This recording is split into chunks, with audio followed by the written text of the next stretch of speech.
Assalamualaikum warahmatullahi wabarakatuh.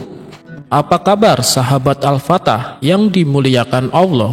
Semoga kita dalam keadaan sehat, dilimpahkan rezekinya dan diberikan keberkahan dunia dan akhirat.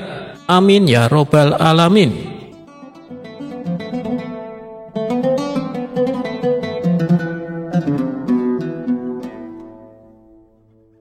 Ada sebuah kisah menarik dari Abu Nawas ketika dirinya di awal-awal menjadi orang kepercayaan Baginda Raja.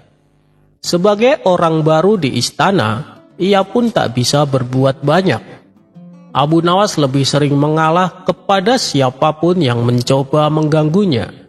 Diceritakan, awal pekerjaan Abu Nawas adalah menjadi penjual minyak wangi yang setiap hari berkeliling pasar untuk menjajakan dagangannya.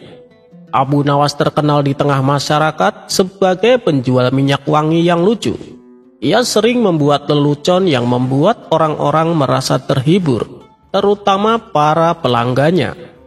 Ia banyak disukai orang karena pelayanannya yang baik dan juga kebaikan akhlak dan ketulusan hatinya. Hingga suatu hari, sang raja mendengar kabar tentang ketenaran Abu Nawas.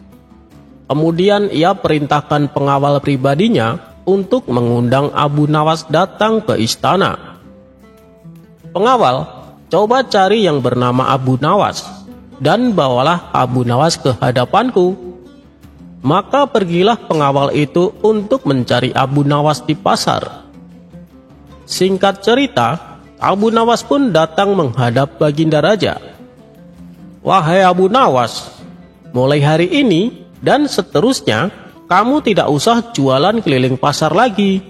Kamu akan bekerja di istanaku, memberi minuman untuk para tamuku. Setelah itu, kau duduk di sampingku dan menceritakan leluconmu untukku, titah Baginda Raja. Baik, Paduka yang mulia, jawab Abu Nawas dengan hati berbunga-bunga. Maka pulanglah Abu Nawas dan ia menceritakan kabar gembira itu kepada istrinya, bahwa ia akan menjadi pelayan di istana. Keesokan harinya, Abu Nawas ke istana dengan mengenakan pakaian terbaiknya. Ia memasuki ruangan yang telah dipenuhi oleh para tamu sang raja. Abu Nawas memulai pekerjaannya, membagikan minuman untuk para tamu. Setelah itu, ia duduk di samping raja untuk menceritakan kisah-kisah leluconnya. Semua tamu undangan tertawa terbahak-bahak mendengar cerita Abu Nawas. Raja pun menjadi sangat terhibur. Dan ketika menjelang sore, setelah menerima upah, maka ia pulang ke rumahnya. Begitulah keadaan Abu Nawas untuk beberapa waktu yang cukup lama. Sampai suatu hari, sang pengawal pribadi Baginda Raja merasa cemburu akan kedekatan Abu Nawas dengan sang raja. Setelah Abu Nawas menjalankan tugasnya sebagai pelayan istana, maka pulanglah ia ke rumah. Dan ternyata pengawal tersebut mengikutinya. Kemudian ia berkata, "Hai Abu Nawas, aku ini kan sudah lama menjadi pengawal pribadi Baginda Raja. Aku hafal betul sikap Baginda Raja. Nah, tadi waktu kamu bicara dengan Baginda Raja, aku melihat ada gelagat Baginda Raja yang aneh. Sepertinya Baginda Raja sangat terganggu dengan bau mulutmu." Mendengar itu, Abu Nawas pun terkejut, karena selama ini ia merasa tak punya bau mulut. Tapi sebagai orang baru di istana, ia pun menerimanya dan kemudian bertanya, "Oh, begitu ya Tuan. Lalu apa yang harus aku lakukan agar Baginda Raja tidak terganggu dengan bau mulutku?" Si pengawal pun menjawab, "Saat kau berbicara di depan raja, sebaiknya kau tutupi mulutmu dengan tangan." "Oh, baiklah," jawab Abu Nawas. Ketika pagi telah tiba dan matahari mulai menampakkan sinarnya, pergilah Abu Nawas ke istana. Seperti tugas biasanya, ia memberi minum para tamu raja, kemudian duduk di samping raja. Abu Nawas melanjutkan tugasnya bercerita kisah-kisah yang lucu. Namun kali ini, Abu Nawas bercerita sambil menutupi mulutnya dengan tangan. Baginda Raja menjadi tersinggung, begitu pula dengan para tamunya. Setelah Abu Nawas pulang, maka Baginda Raja berkata kepada pengawal setianya, "Hei pengawal, sikap Abu Nawas hari ini membuatku tersinggung. Apalagi ia lakukan di depan para tamuku." Si pengawal pribadinya menjawab dengan memprovokasi, "Maaf Paduka, sebenarnya saya tahu kenapa Abu Nawas bicara dengan menutup mulutnya begitu. Tapi saya takut jika memberitahu Paduka, nanti Paduka akan marah dan memenggal kepala saya." Baginda Raja lalu berkata, "Katakanlah yang sesungguhnya, maka kau akan aman." Pengawal itu kembali berkata, "Kata Abu Nawas sangat terganggu dengan bau mulut Paduka." Mendengar itu, Baginda Raja menjadi sangat murka. "Kurang ajar, dia berani menghinaku." Keesokan paginya, seperti biasa Abu Nawas datang ke istana untuk melakukan tugasnya. "Hei, Abu Nawas, hari ini kau tidak usah bercerita. Ada tugas lain untukmu. Sekarang juga, berikan kado hadiah ini ke rumah Tuan Ali," titah Baginda Raja. "Baik Paduka yang mulia," jawab Abu Nawas. Abu Nawas pun lalu meninggalkan istana untuk mengantarkan kado hadiah tersebut. Ternyata pengawal yang dengki kepada Abu Nawas diam-diam mengikutinya. "Hei Abu Nawas, tunggu!" teriaknya sambil berlari mengejar Abu Nawas. "Kamu dapat tugas apa dari Baginda Raja?" tanya si pengawal. Kemudian Abu Nawas menjawab, "Saya disuruh mengantar kado hadiah ini ke rumah Tuan Ali," balas Abu Nawas. Aneh, padahal kemarin Raja sangat murka dengan Abu Nawas, tapi sekarang ia malah diberi kepercayaan untuk memberikan kado hadiah untuk Tuan Ali, pikir pengawal tersebut. "Sini, biar aku saja yang mengantarkannya. Aku lebih berhak daripada kamu," kata si pengawal sambil merebut paksa kado hadiah tersebut. Abu Nawas berusaha mencegahnya, tapi ia tidak bisa. Kemudian, si pengawal pergi ke rumah Tuan Ali untuk memberikan kado hadiahnya. Setelah kado tersebut diterima Tuan Ali melihat di dalamnya ada surat yang bertuliskan, siapa saja yang mengantarkan kado ini, penggal kepalanya. Ternyata Tuan Ali adalah seorang algojo kerajaan. Maka ditangkaplah pengawal tersebut dan dipenggal kepalanya. Hari berikutnya Abu Nawas kembali datang ke istana untuk melakukan tugas kesehariannya. Baginda Raja pun kaget melihat Abu Nawas masih hidup. "Wahai Abu Nawas, saya ingin bertanya kepadamu," tanya Baginda Raja. "Silahkan Paduka yang mulia," jawab Abu Nawas. "Kenapa kamu kemarin bercerita dengan menutupi mulutmu pakai tangan?" tanya Baginda Raja. "Ampun Paduka yang mulia," kata pengawal pribadi Paduka, "ketika hamba bercerita, Paduka dan para tamu sangat terganggu dengan bau mulut saya, dan saya disarankan untuk menutupi mulut saya dengan tangan saat saya berbicara di depan Paduka," ujar Abu Nawas. Baginda Raja kebingungan dengan pengakuan Abu Nawas yang berbeda dengan apa yang diceritakan pengawal pribadinya. Dan Raja pun sangat murka kepadanya karena kebohongannya yang dibuat-buat. Kemudian sang Raja kembali bertanya kepada Abu Nawas, "Lalu bagaimana dengan kado hadiah yang kuberikan kepadamu kemarin?" "Ampun Paduka yang mulia, kado tersebut direbut paksa oleh pengawal Paduka. Katanya dia lebih berhak dan pantas yang mendapatkan tugas itu." Maka Raja pun tersenyum sambil berkata, "Sungguh ia benar-benar lebih berhak mendapatkannya daripada kamu Abu Nawas." Akhirnya Abu Nawas kembali menceritakan kisah-kisah lucunya.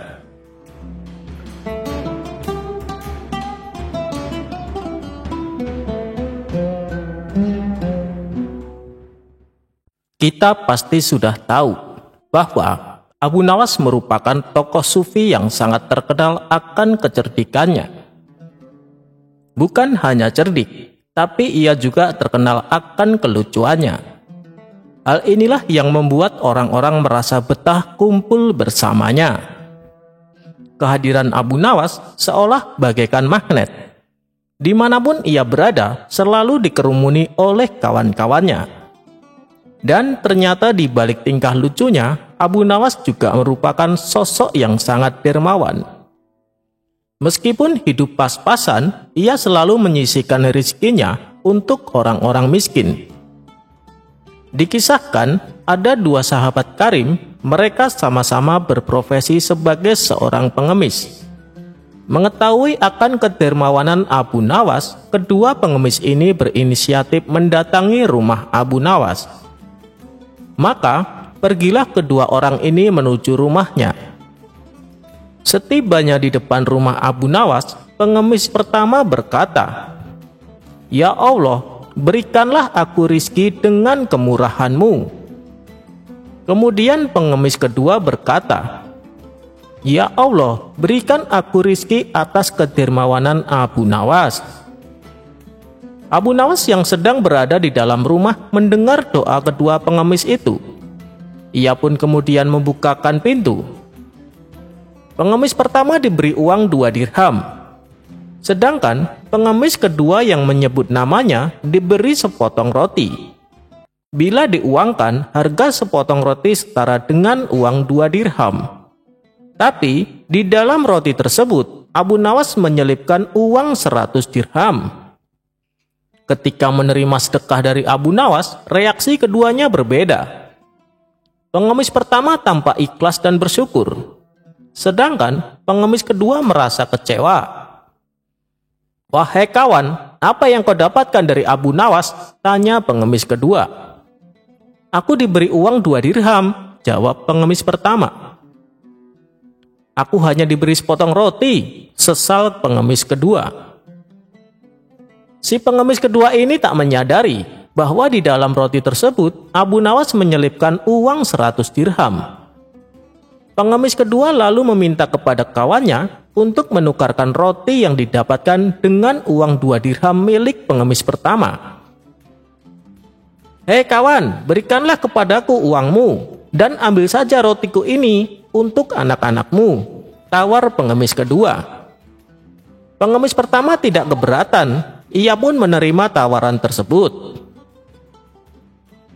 Sesampainya di rumah, pengemis pertama kaget bercampur bahagia. Karena ternyata saat ia membuka bungkusan roti, ia mendapatkan uang 100 dinar. Pada hari berikutnya, hal itu terjadi kembali. Pengemis kedua menawarkan rotinya lagi. Karena pengemis pertama sudah mengetahui apa yang ada di dalam roti tersebut, ia pun dengan girang menyetujuinya. Begitulah seterusnya sampai sebulan lamanya. Pengemis pertama yang kini sudah mempunyai uang banyak tak lagi menjalani profesinya sebagai pengemis. Ia gunakan uang tersebut untuk modal usaha. Sedangkan pengemis kedua masih tetap menjalani profesinya sebagai pengemis. Hingga pada suatu hari saat ia kembali mengemis di rumah Abu Nawas, Abu Nawas bertanya kepadanya, "Bukankah sudah cukup yang aku berikan kepadamu?" Pengemis kedua menjawab, "Tuan hanya memberiku sepotong roti. Aku jual saja roti itu kepada kawanku seharga 2 dirham." Tersentaklah Abu Nawas mendengarnya. Tapi dari peristiwa tersebut, Abu Nawas mendapatkan pelajaran yang sangat berharga. Dalam hati Abu Nawas berkata, "Waktu pertama kali kedua pengemis datang ke rumahku, pengemis pertama berdoa mengharapkan kemurahan Allah. Maka Allah pun memberikan rizki dan kemurahan kepadanya. Sedangkan pengemis kedua berdoa mengharap kemurahanku, maka Allah haramkan pengemis kedua atas pemberianku, walaupun aku ingin memberinya. Sungguh ini membuatku sadar bahwa Sang Pembuat takdir tak dapat terkalahkan, dan Dia Maha Kuasa atas segala sesuatu."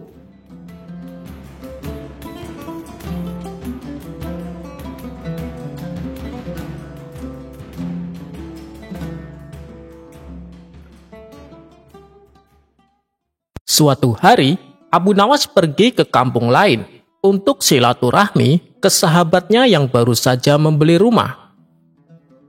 Setibanya di sana, Abu Nawas langsung disambut hangat sahabatnya itu. Di sela-sela obrolannya yang seru, Abu Nawas bertanya kepada sahabatnya, "Saya dengar katanya di daerah sini rawan dengan kebanjiran. Kenapa kamu memilih beli rumah di daerah ini?" tanya Abu Nawas. "Di sini harganya murah, Abu Nawas, dan soal banjir tidak usah khawatir. Saya sudah mendatangi orang sakti," jawab sahabatnya itu. "Orang sakti maksudmu bagaimana?" tanya Abu Nawas tak mengerti. "Jadi begini Abu Nawas, sebelum saya membeli rumah ini, saya terlebih dahulu mendatangi orang sakti untuk berkonsultasi. Lalu, oleh orang sakti tersebut, saya diberi jimat berupa minyak ajaib," kata sahabatnya menjelaskan. "Lalu, kau apakan minyak tersebut?" tanya Abu Nawas penasaran. "Sesuai dengan amanah orang sakti yang saya temui, minyak itu saya oleskan di pintu dan jendela rumah. Dengan begitu, air yang akan masuk otomatis akan menyingkir," jawab sahabatnya. Abu Nawas hanya menggeleng-gelengkan kepala mendengar perkataan sahabatnya itu. "Kamu dari dulu masih saja percaya begituan," ucap Abu Nawas. "Buktinya, selama ini rumah saya tidak pernah kebanjiran Abu Nawas," balas sahabatnya itu. Setelah waktu menjelang maghrib, Abu Nawas hendak pamit untuk pulang, namun dicegah oleh sahabatnya. "Menginap di sini saja Abu Nawas, karena sepertinya sebentar lagi akan turun hujan. Nanti kamu malah kehujanan di tengah jalan," tutur sahabatnya. Akhirnya Abu Nawas menuruti ajakan sahabatnya untuk menginap di rumah barunya. Dan benar saja, tidak lama kemudian hujan turun dengan derasnya. Semakin lama hujan turun semakin deras dan tak kunjung berhenti. Samar-samar terdengar teriakan warga disertai dengan kentongan, "Banjir! Banjir!" Abu Nawas yang sempat memejamkan mata segera terbangun karena teriakan tersebut. "Jangan khawatir Abu Nawas, teruskan saja tidurmu. Rumahku ini sudah dipagari oleh minyak ajaib, jadi air tidak akan masuk ke dalam rumahku," kata sahabatnya penuh percaya diri. Namun, tidak berapa lama kemudian, tiba-tiba pintu rumahnya yang terkunci jebol oleh terjangan air banjir. Spontan Abu Nawas tertawa melihat kejadian itu. Mau tak mau mereka pun mengamankan barang-barangnya agar tidak basah oleh air. Setelah banjir dan air mulai surut, Abu Nawas berkata kepada sahabatnya, "Hei kawan, minyak ajaibnya ternyata tidak sakti. Rumahmu masih saja terkena banjir." Sahabatnya membalas, "Iya Abu Nawas, mungkin karena aku mengolesi pintunya kurang banyak." Abu Nawas tertawa geli mendengar alasan sahabatnya itu. "Bukan begitu, justru kamu salah pilih penangkal banjir. Harusnya jangan pakai minyak ajaib," ujar Abu Nawas. "Masa sih Abu Nawas? Lalu penangkal apa yang paling manjur untuk mencegah banjir?" tanya sahabatnya dengan muka serius. "Oh, itu gampang. Pakai saja tongkat Nabi Musa. Kamu taruh tongkatnya di depan pintu rumahmu, pasti air akan menyingkir," jawab Abu Nawas sambil tertawa terpingkal-pingkal. Mendengar jawaban Abu Nawas, sahabatnya itu pun yang awalnya serius menjadi tertawa terpingkal-pingkal.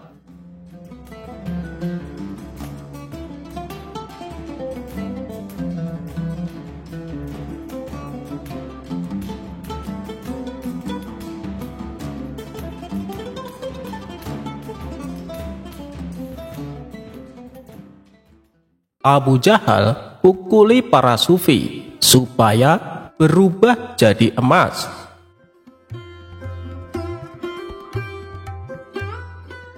Berawal dari adanya seorang pedagang sukses bernama Abdul Malik. Ia dikenal sebagai orang baik dari negeri Khurasan. Kekayaannya yang berlimpah selalu dimanfaatkan untuk bersedekah. Abdul Malik kerap mengundang orang-orang miskin untuk makan bersama di rumahnya.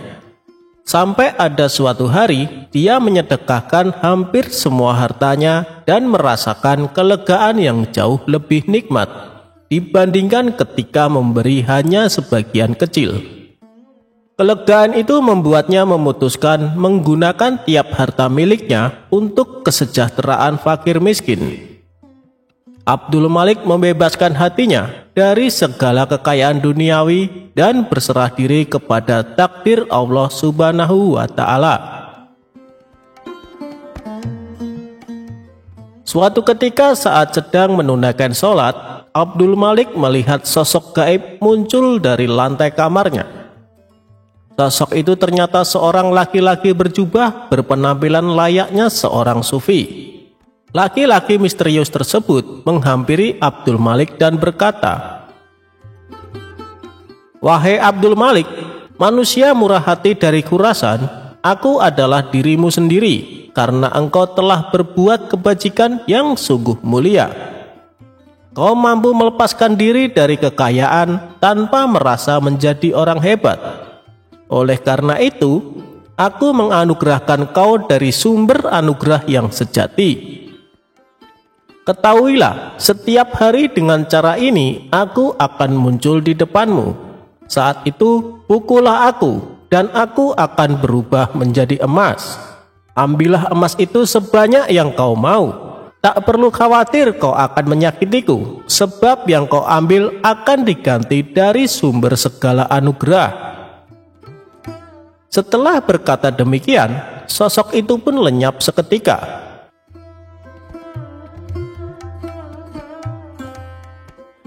Keesokan harinya, Abdul Malik kedatangan tamu seorang kawan bernama Abu Jahal. Saat mereka berdua sedang asik berbincang-bincang, tidak lama kemudian sosok misterius kemarin yang berpenampilan sufi kembali muncul di hadapan Abdul Malik. Abdul Malik pun segera memukulnya dengan tongkat. Seketika itu juga, lelaki misterius yang dipukulnya berubah menjadi emas. Abdul Malik lalu mengambil bagiannya dan juga memberikan emas kepada Abu Jahal. Melihat peristiwa yang menakjubkan tersebut, Abu Jahal hanya bengong dan terpana. "Sungguh luar biasa," gumamnya. Tanpa mengerti kejadian sebelumnya, Abu Jahal mulai berpikir, alangkah gembiranya jika bisa melakukan hal serupa. Abu Jahal mengetahui bahwa kaum sufi rata-rata punya kekuatan tertentu. Ia pun menyimpulkan hanya perlu memukul mereka untuk mendapatkan emas. Maka terbesitlah di benak Abu Jahal sebuah ide konyol. Dia mengadakan sebuah jamuan pesta makan yang hanya dihadiri para sufi. Ketika para sufi ini sudah makan kenyang, Abu Jahal diam-diam mengeluarkan tongkat dan tanpa ampun dihantamnya para tamu undangan sampai tersungkur ke tanah. "Kenapa tidak ada yang berubah jadi emas?" batin Abu Jahal. Dikarenakan masih penasaran, Abu Jahal kembali memukuli mereka dengan tongkat. Tentu saja perbuatan ini membuat para sufi ketakutan. Mereka serempak kabur berlarian meninggalkan rumah Abu Jahal. Akibat perbuatan tersebut, para sufi mengadukan Abu Jahal kepada Tuan Hakim. Setelah itu ditangkaplah Abu Jahal dan disidangkan. Di hadapan Tuan Hakim, Abu Jahal beralasan bahwa perbuatannya ini semata-mata ingin meniru Abdul Malik. Pasalnya, dia pernah melihat Abdul Malik memukul seorang sufi, dan seketika itu juga orang yang dipukul berubah menjadi emas. Mendengar pengakuan Abu Jahal yang tidak masuk akal, Tuan Hakim kembali bertanya, "Apa kau yakin dengan yang kau lihat, Abu Jahal?" "Hamba yakin sekali, Tuan Hakim. Kalau tidak percaya, panggil saja Abdul Malik kemari," jawab Abu Jahal. Maka dipanggillah Abdul Malik ke pengadilan untuk dimintai keterangan. Dalam perjalanan ke pengadilan, sosok sufi misterius yang bisa berubah jadi emas membisikkan kepada Abdul Malik apa yang harus dikatakan.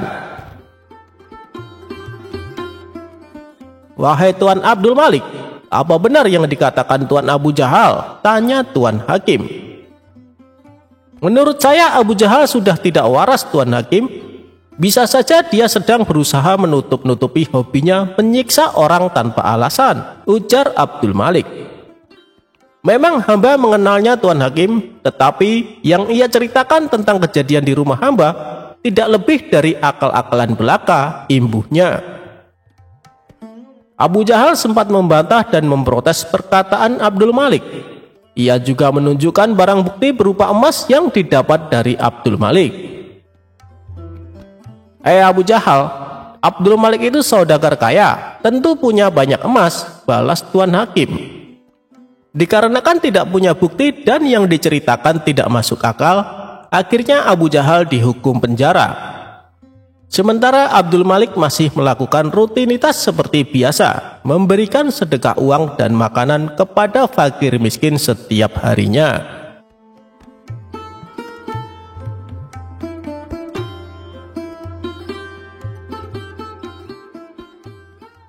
Abu Nawas perlihatkan wajah setan, ternyata memang mengerikan. Alkisah, suatu hari Abu Nawas sedang bepergian ke suatu tempat karena ada suatu urusan. Di dalam perjalanannya, ia melihat seorang pemuda yang hendak melompat dari sebuah jembatan. Kemudian, Abu Nawas menghampiri pemuda tersebut sambil berteriak, "Jangan melompat dari tempat itu." Setelah sampai ke jembatan di mana pemuda tersebut berada, Abu Nawas langsung melontarkan pertanyaan. "Mengapa di usiamu yang begitu muda berpikir untuk terjun ke dalam air yang sangat dingin itu?" tanya Abu Nawas. "Karena bosan hidup," jawab pemuda tersebut. Tentu saja jawaban dari pemuda tersebut tidak bisa diterima oleh Abu Nawas begitu saja. Maka Abu Nawas pun kemudian kembali berkata seperti ini, "Nak, dengarkan saya. Jika kamu terjun ke sungai itu, saya harus terjun juga menyusulmu untuk menyelamatkanmu. Air itu dingin sekali. Saya baru saja sembuh dari radang paru-paru. Tahu maksud saya bisa mati. Saya mempunyai istri dan anak. Apakah kamu mau hidup dengan beban pikiran seperti ini?" ujar Abu Nawas. "Tentu saja tidak," jawab pemuda itu kepada Abu Nawas. "Maka dengarkan saya, jadilah orang baik-baik, bertobatlah dan Allah akan mengampuni kamu. Pulanglah, nah dalam kesendirianmu dan di rumah yang sepi itu, gantunglah dirimu," ujar Abu Nawas seraya balik kanan dan pergi. Setelah mendengarkan perkataan Abu Nawas, pemuda itu membatalkan niatnya untuk bunuh diri dan kembali pulang ke rumahnya. Dalam perjalanan selanjutnya, Abu Nawas didatangi oleh seorang laki-laki bejat. Tanpa basa-basi, laki-laki tersebut langsung menanyakan sesuatu kepada Abu Nawas. Adapun pertanyaan laki-laki tersebut yaitu perihal keinginannya yang ingin melihat setan. "Wahai Abu Nawas, aku ingin sekali memiliki kemampuan melihat setan. Apa kau bisa mengajariku cara melihatnya?" tanya laki-laki bejat tersebut. "Tentu bisa, tepat sekali kau bertemu denganku," jawab Abu Nawas mengiyakan permintaan laki-laki itu. "Kalau begitu tunjukkan kepadaku," ujar laki-laki tersebut kepada Abu Nawas. "Itu mudah sekali. Apa kau memiliki cermin di rumah?" kata Abu Nawas. "Tentu saja punya, wahai Abu Nawas," jawab laki-laki itu kembali. Kemudian Abu Nawas pun memberitahukan cara melihat wujud setan kepada laki-laki bejat tersebut. "Jadi begini caranya. Pandangi cerminmu betul-betul. Tidak butuh waktu lama, kau akan melihat wujud setan yang ingin kau ketahui," jelas Abu Nawas. Pemuda itu yang mengetahui maksud dari perkataan Abu Nawas hanya bisa tertawa ngakak. Sementara Abu Nawas pun melanjutkan perjalanannya. Cara Abu Nawas menurunkan hujan.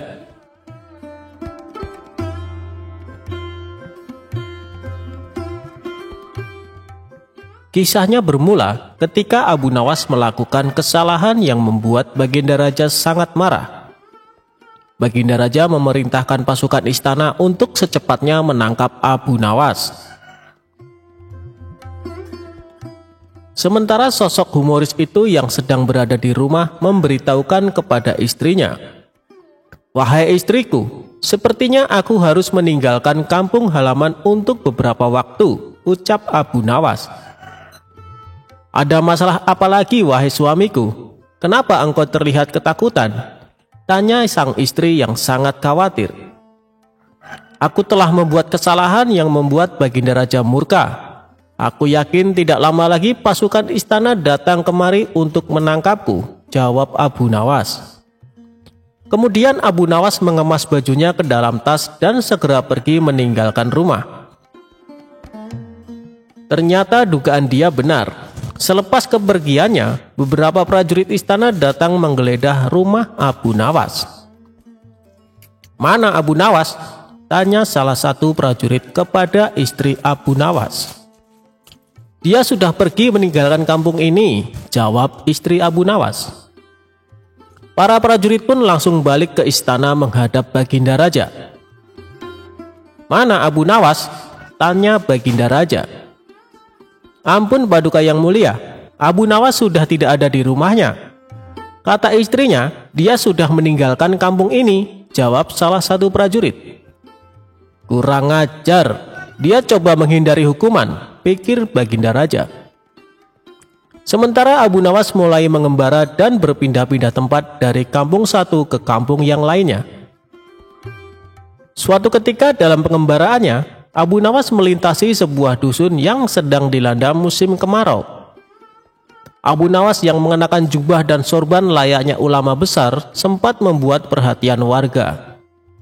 Mereka mengira Allah Subhanahu wa Ta'ala telah mengirim seorang waliullah untuk menolong dusunnya yang sedang mengalami musim kemarau. Para warga pun segera mengerumuni Abu Nawas. "Assalamualaikum Syekh, sudilah kiranya Tuan Syekh mampir sebentar di rumah kami," pinta kepala dusun. Abu Nawas pun sudah menolaknya. Namun karena para warga memaksa, ia pun mau tidak mau menerima ajakan mereka ke rumah kepala dusun. Abu Nawas dijamu berbagai macam hidangan dan diperlakukan istimewa layaknya raja. "Apa yang membuat kalian memperlakukanku sedemikian istimewa, padahal kalian tidak mengenalku?" tanya Abu Nawas. "Begini Tuan Syekh, dari penampilan Tuan, kami yakin kalau Tuan adalah ulama besar yang dikirim Allah Subhanahu wa Ta'ala untuk membantu desa kami," jawab kepala dusun. "Memangnya apa yang menimpa desa kalian?" tanya Abu Nawas lagi. "Sudah berbulan-bulan desa kami mengalami musim kemarau. Tanaman-tanaman mati. Air persediaan kami tinggal beberapa ember. Doakanlah desa kami wahai Tuan Syekh, agar desa kami diturunkan hujan," jelas kepala dusun. Abu Nawas terdiam mendengar keluhan mereka. Ia juga berbulan-bulan tidak mandi dan bajunya sudah lama tidak dicuci. Padahal tujuannya ke sini untuk menumpang mandi. Beberapa lama kemudian muncullah ide cemerlang di otaknya.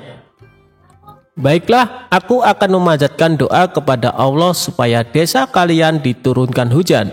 Tapi ada syaratnya," ujar Abu Nawas. "Apa itu syaratnya Tuan Syekh?" "Kami bersedia melakukannya," balas kepala dusun. "Syaratnya adalah kumpulkan semua air persediaan kalian dan ditaruh di tengah lapangan," perintah Abu Nawas. Para warga pun membawa air terakhir yang mereka miliki. Total air yang terkumpul hanya 2 ember. Kemudian air tersebut ditaruh di tengah lapangan. Abu Nawas melepas bajunya dan mencucinya dengan air di ember pertama. Sedangkan air di ember kedua dia gunakan untuk mandi. Melihat hal itu, para warga pun menjadi terkejut. "Wahai Tuan Syekh, itu air terakhir persediaan kami yang rencananya untuk minum anak-anak kami," ucap salah satu warga. Perbuatan Abu Nawas ini tentunya mengundang reaksi kemarahan warga. Ada yang mencemooh, ada yang membentak, ada pula yang menghujat. Namun di tengah kegaduhan itu, Abu Nawas dengan tenang mengangkat bajunya yang dicuci, lalu menjemurnya, dan perkataan para warga tidak dihiraukannya. Para warga bertambah emosi sehingga hendak memukulinya. Tapi niat mereka langsung terhenti karena tiba-tiba terdengar suara guntur yang disusul hujan lebat. Penduduk pun lupa dengan marahnya, bahkan sebaliknya. Mereka berebutan mencium tangan Abu Nawas dan mulai berteriak kegirangan menyambut datangnya hujan yang sudah lama ditunggu. Saat itu sang kepala dusun menghampiri Abu Nawas. "Tuan Syekh, sebenarnya doa apa yang Tuan panjatkan sehingga langit berkenan menurunkan hujan?" tanya kepala dusun. Dengan polosnya Abu Nawas menjawab, "Begini, doaku biasa saja. Tapi jubahku ini tinggal satu dan tidak pernah dicuci selama berbulan-bulan.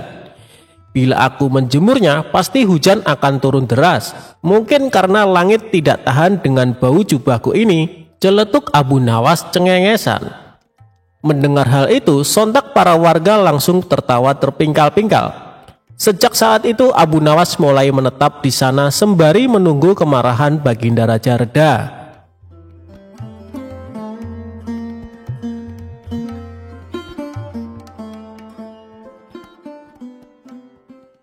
Abu Nawas berpura-pura gila. Siapa sih Abu Nawas? Tokoh lucu yang juga dianggap ulama besar ini berasal dari Persia. Lahir di Ahwas pada tahun 750 Masehi. Meninggal pada tahun 819 Masehi di Baghdad. Ketika beranjak dewasa, dia mengembara ke Basra dan Kufa. Dia bergaul dengan orang Badui dan belajar bahasa Arab di sana. Ia sangat pandai bersyair, berpantun, dan menyanyi. Setelah dia hafal berbahasa Arab, adat istiadat, dan kebiasaan orang Badui, dia memutuskan untuk pulang ke kampung halamannya. Namun bersama ayahnya dia pergi ke Baghdad dan menghambakan diri kepada Baginda Raja Baghdad saat itu. Ayahnya Abu Nawas bernama Maulana. Di Baghdad dia diangkat menjadi penghulu kerajaan. Suatu ketika ayah Abu Nawas sakit parah karena memang usianya sudah lanjut dan akhirnya meninggal. Mengetahui hal itu, raja memerintahkan untuk memanggil Abu Nawas untuk mengubur jenazah ayahnya. Setelah acara pemakaman selesai, Baginda Raja berencana mengangkat Abu Nawas menjadi penghulu atau kadi kerajaan untuk menggantikan ayahnya. Mengetahui hal itu, Abu Nawas yang diketahui cerdas itu tiba-tiba berperilaku aneh.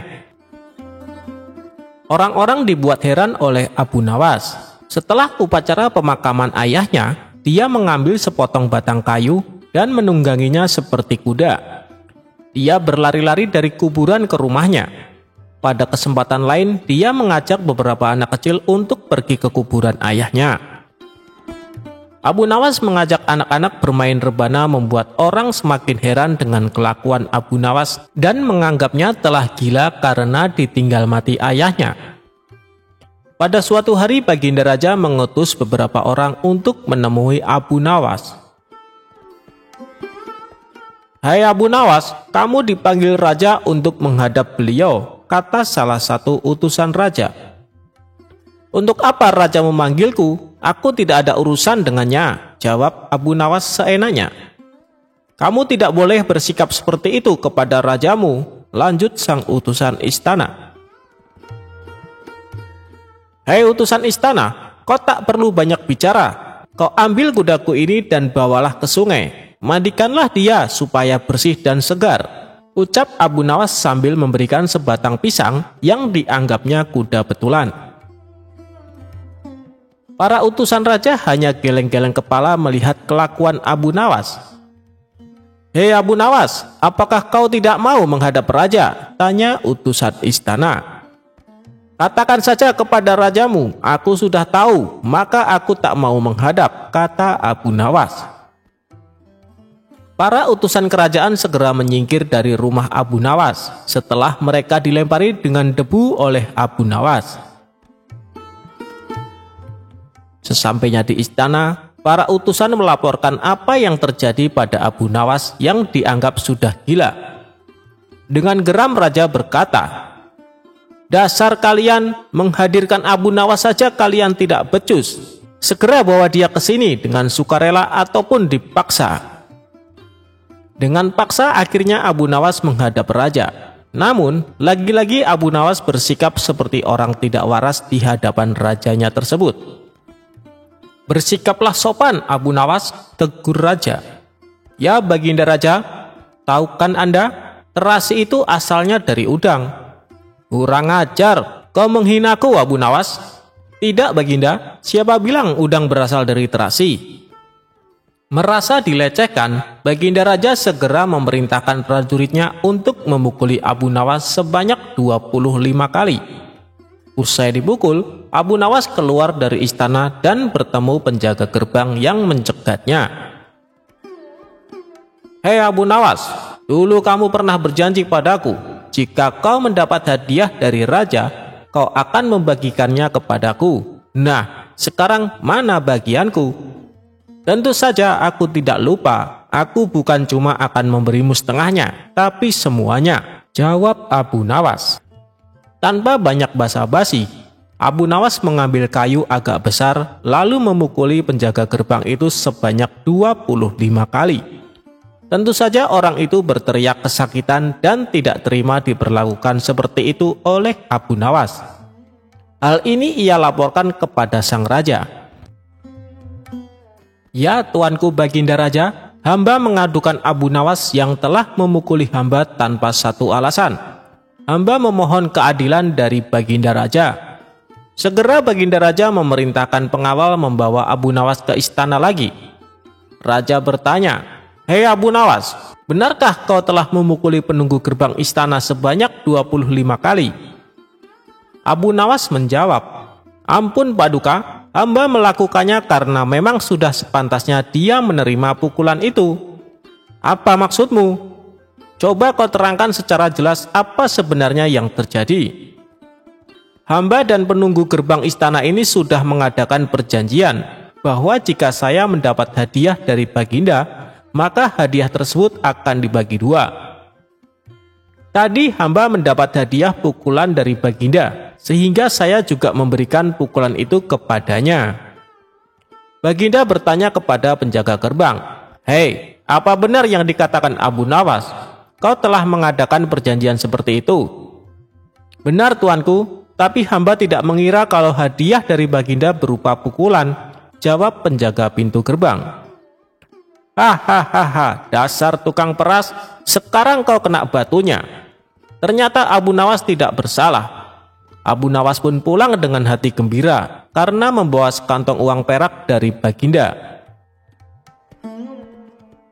Tetapi sesampainya di rumah dia tetap bersikap aneh dan terlihat memang seperti orang gila beneran. Kelakuan Abu Nawas ini bertahan sampai 1 bulan. Dan akhirnya Baginda Raja mengangkat orang lain sebagai kadi atau penghulu istana yang baru. Sebenarnya Baginda Raja ingin mengangkat Abu Nawas untuk menggantikan ayahnya. Setelah mendengar tentang pengangkatan kadi yang baru, yang konon katanya bernama Polan, Abu Nawas mengucapkan syukur karena terhindar dari balak yang mengerikan. Mengapa Abu Nawas bersikap seperti orang gila? Ceritanya begini, pada saat ayahnya sakit parah, Abu Nawas dipanggil untuk menghadap. Bapaknya berkata, "Hei anakku, aku hampir mati. Coba kau cium telinga kanan dan telinga kiriku." Abu Nawas menuruti saja perintah ayahnya. Telinga kanan berbau harum, namun telinga kiri berbau busuk. Melihat anaknya kebingungan, akhirnya Syekh Maulana menceritakan apa yang terjadi. Pada suatu hari, datanglah 2 orang yang mengadu masalah padaku. Yang satu aku dengar keluhannya, tapi yang satu tidak aku dengar karena aku tidak suka padanya. Ini resiko menjadi seorang kadi atau hakim. Jika kelak kau menjadi hakim, kamu akan mengalaminya karena sudah pasti Baginda Raja akan memilihmu menjadi seorang kadi atau hakim. Jika kamu tidak suka menjadi kadi, buatlah alasan yang masuk akal agar kau tidak terpilih menjadi kadi atau hakim. Itulah sebabnya Abu Nawas berpura-pura gila, hanya agar tidak dipilih menjadi hakim kerajaan. Walaupun begitu, Abu Nawas tetap sering dipanggil ke istana guna diajak konsultasi oleh raja untuk menyelesaikan suatu perkara.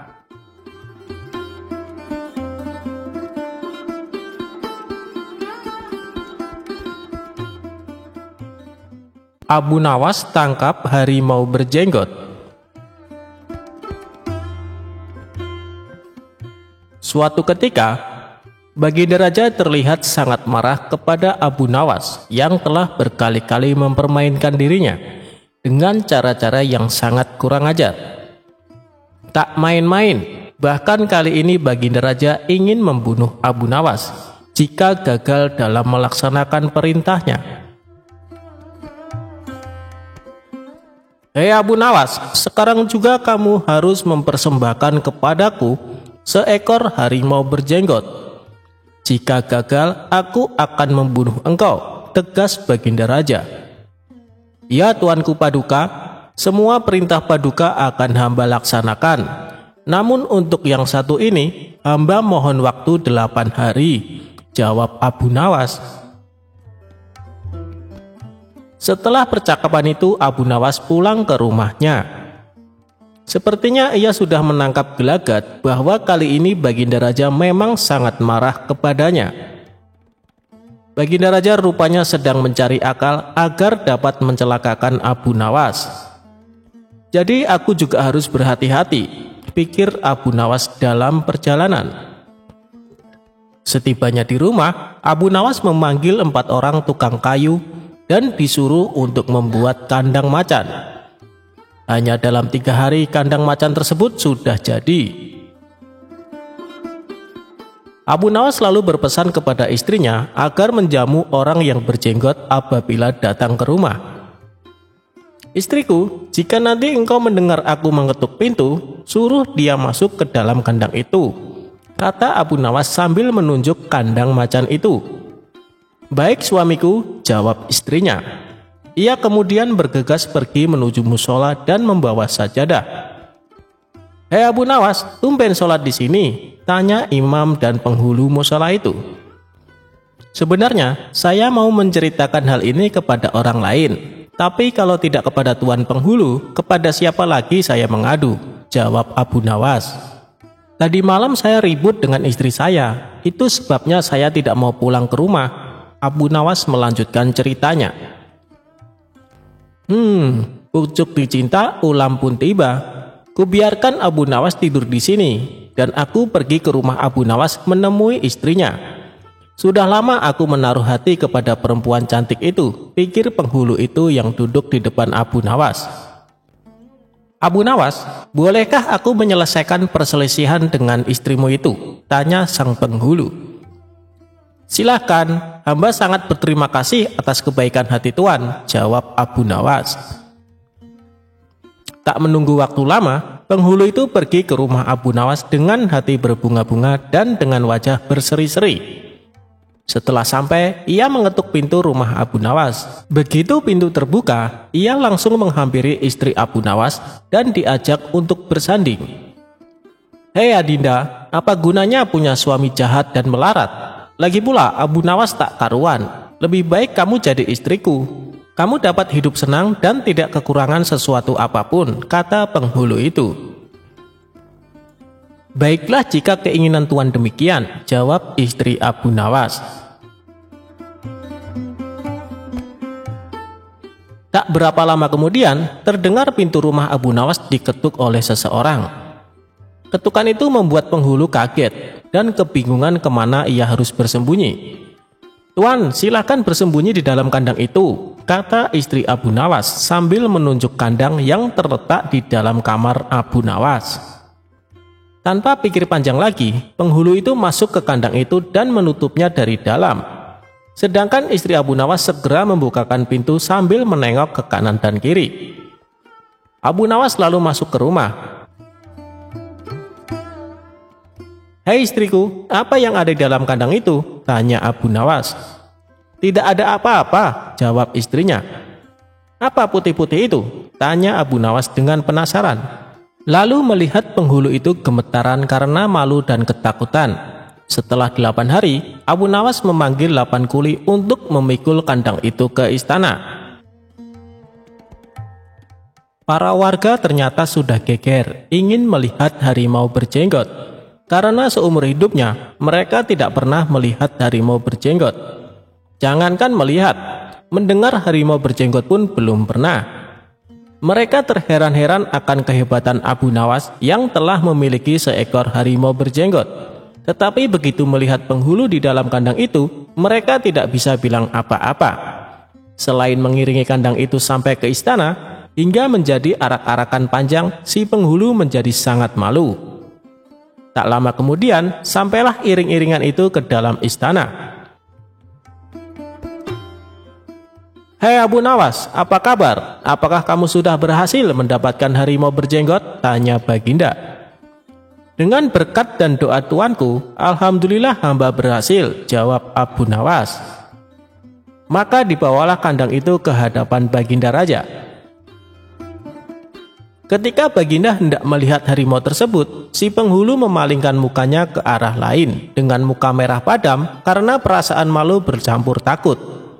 Tiba-tiba Baginda Raja menggeleng-gelengkan kepala dengan takjub. Sebab menurut penglihatan Baginda, yang ada di dalam kandang itu adalah penghulu musola. Abu Nawas buru-buru menimpali. Ya tuanku, itulah harimau berjenggot. Tapi Baginda tidak cepat tanggap. Ia termenung sesaat karena penghulu dikatakan harimau berjenggot. Tiba-tiba Baginda bergoyang ke kiri dan ke kanan seperti orang berdoa. Penghulu, kata Baginda. Ya tuanku Paduka, perlukah memberitahukan kenapa hamba dapat menangkap harimau berjenggot ini di rumah hamba sendiri? Kata Abu Nawas. Baginda Raja menganggukkan kepala tanda setuju. Abu Nawas pun menceritakan apa yang terjadi sebelumnya kepada Baginda Raja. Ya, aku maklum sudah, ujar Baginda Raja sambil menoleh ke kandang itu dengan mata berapi-api. Melihat hal itu, Baginda sangat murka kepada sang penghulu.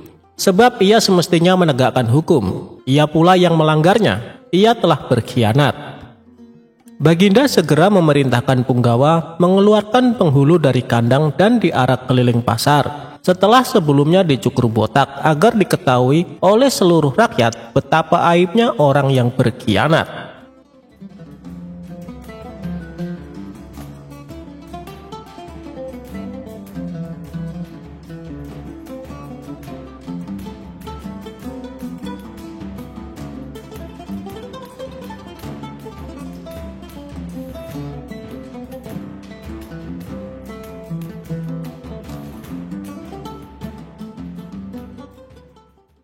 Dikerjai tetangga, Abu Nawas malah dapat makanan gratis.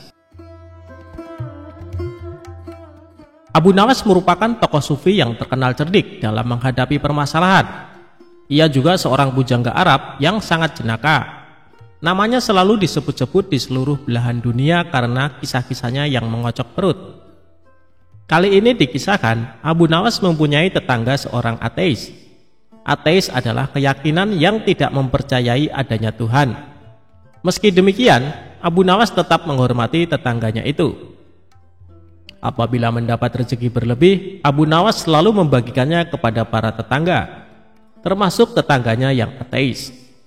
Begitupun sebaliknya, tetangga ateis tersebut selalu berbagi kepada Abu Nawas jika mendapat rezeki yang banyak.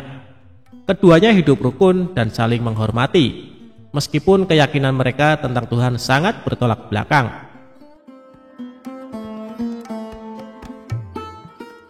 Namun ada satu hal yang membuat tetangga ateis ini kesal dengan perilaku Abu Nawas.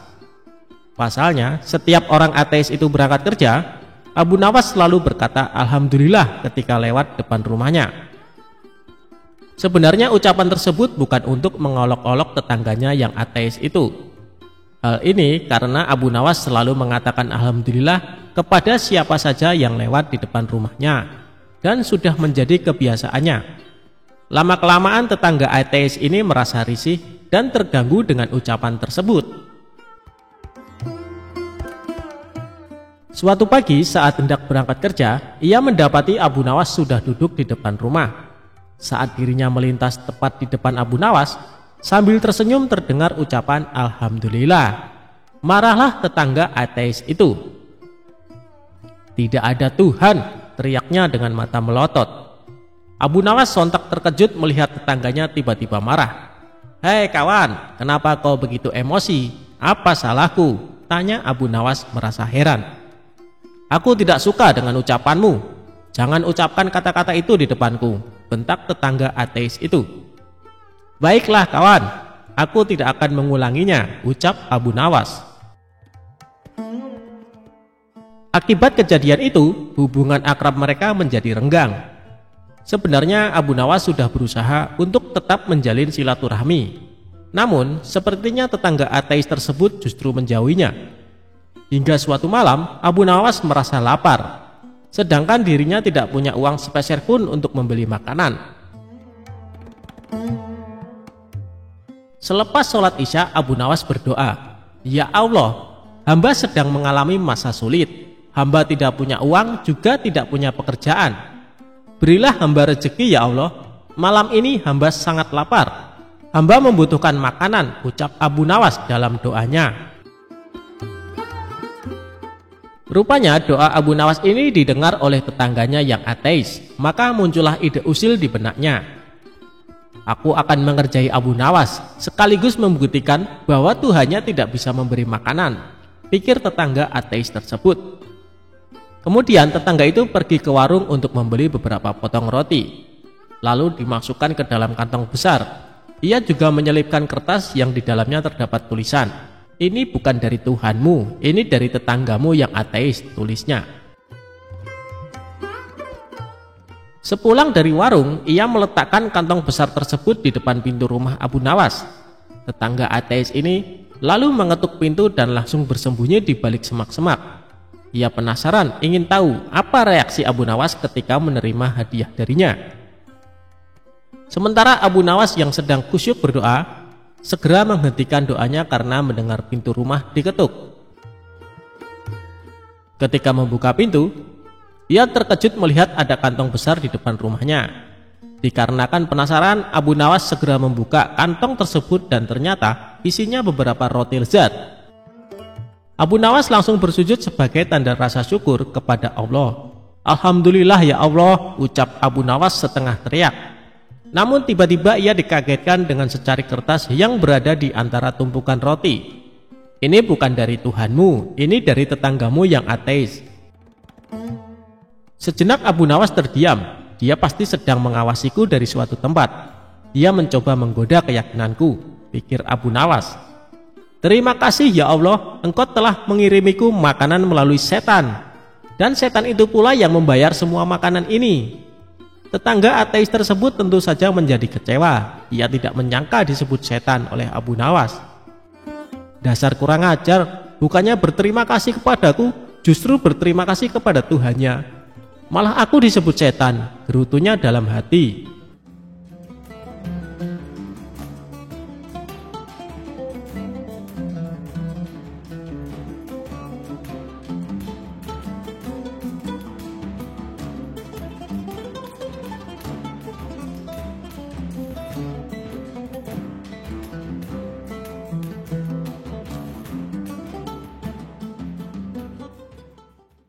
Abu Nawas lebih sedih ditinggal mati keledainya daripada ditinggal istrinya. Begini alasannya.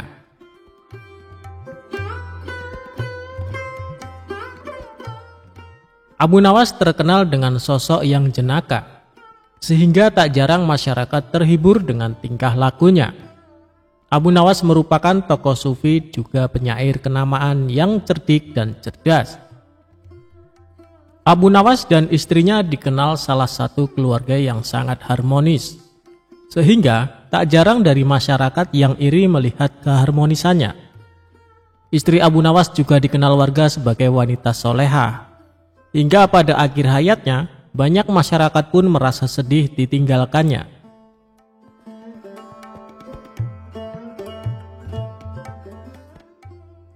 Dikisahkan pada suatu ketika, Abu Nawas ditinggal wafat istrinya.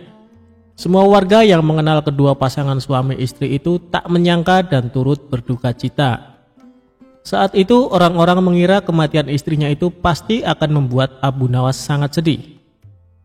Namun ternyata sebaliknya. Baru beberapa hari saja Abu Nawas sudah kembali ceria. Pada suatu hari, setelahnya Abu Nawas kembali melakukan aktivitas seperti biasanya dan tidak ada lagi tampak raut kesedihan. Orang-orang pun merasa heran. Setelah beberapa harinya, Abu Nawas kembali diberi kesedihan karena keledai satu-satunya telah mati untuk selamanya. Kematian keledainya itu rupanya membuat Abu Nawas sangat terpukul. Hampir 1 bulan lamanya, Abu Nawas terlihat sangat bersedih. Orang-orang pun kembali dibuat heran dengan sikap Abu Nawas yang aneh itu. Mereka beranggapan Abu Nawas telah keliru. Salah satu tetangganya lalu mendatangi Abu Nawas. "Saya tahu kamu telah kehilangan keledaimu. Tapi tidak perlu bersedih seperti itu, Abu Nawas. Apalagi sampai berlarut-larut. Tapi yang membuatku heran, ketika kamu kehilangan istrimu, kamu dengan cepat kembali ceria. Kesedihanmu saat itu hanya beberapa hari saja," kata si tetangga kepada Abu Nawas. Abu Nawas tidak setuju dengan anggapan tetangganya itu. "Kalau saja kalian ingat saat aku kehilangan istriku, tetangga kita yang di ujung sana bilang, 'Hai Abu Nawas, kamu jangan terus bersedih. Saudara perempuanku siap menjadi istri terbaikmu.' Sementara tetangga kita yang lain berkata, 'Hai Abu Nawas, berbahagialah. Anak perempuanku yang cantik siap akan aku nikahkan denganmu tanpa mas kawin.' Oleh sebab itulah saat kepergian istriku, hatiku pun tidak terlalu bersedih. Tapi sekarang saat keledaiku meninggal, tak ada seorang pun yang datang menghiburku dan menawarkan keledainya pengganti kepadaku," jawab Abu Nawas.